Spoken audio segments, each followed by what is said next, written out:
Congratulations తెలియజేస్తూ మిమ్మల్ని మాట్లాడవలసిందిగా రిక్వెస్ట్ చేస్తున్నా. గుడ్ ఈవినింగ్ అండి. హలో వైజాగ్. నాకు వైజాగ్ అంటే చాలా ఇష్టం. నా ప్రతి కథ కూడా ఇక్కడే మొదలెడతాను. వెంకటాద్రి ఎక్స్‌ప్రెస్ కానీ, ఎక్స్‌ప్రెస్ రాజా కానీ, ఇప్పుడు కొరియన్ కనకరాజు కానీ, ఇక్కడ గాలి, సముద్రం, మనుషులు చాలా చాలా ఇష్టం. అండ్ అద్భుతం వైజాగ్ అనేది.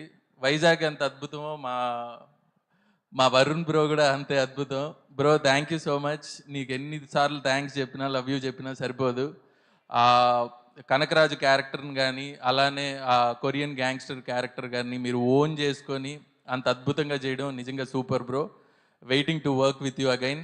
అండ్ సత్య నన్ను లొకేషన్లో ఎంత విసిగించినా సరే థియేటర్లో అందరినీ నవ్విస్తున్నాడు. So thank you Satya. సరదాగా అన్నాను. సత్య చాలా డెడికేటెడ్ యాక్టర్, ఓకేనా?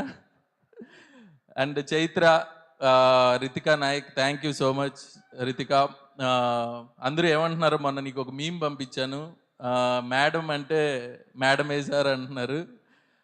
Thank you Ritika. అండ్ వచ్చిన గెస్టులకి అందరికి కూడా thank you so much. And and and మొన్న చిరంజీవి గారు ఎదురుగా ఉండడం వల్ల చాలా మందికి థ్యాంక్స్ చెప్పలేకపోయాను ఒక భయంతో. సో నా direction department Ram, Nagireddy and Harsha, అందరికీ కూడా చాలా చాలా థ్యాంక్స్. అండ్ అలాగే కెమెరా డిపార్ట్మెంట్ అండ్ ఆర్ట్ డిపార్ట్మెంట్కి అందరికి కూడా. సో బేసిక్గా మూవీ చూసారా అందరూ? సో మీరు ఎవరన్నా చూడలేదంటే చెప్పండి, థియేటర్కి తీసుకెళ్ళండి, గ్యారంటీ ఎంటర్టైన్మెంట్ ఉంటుంది. And thank you so much. Thank you అండి, thank you so much. And మరొకసారి కంగ్రాచులేషన్స్ తెలియజేస్తున్నాము. సో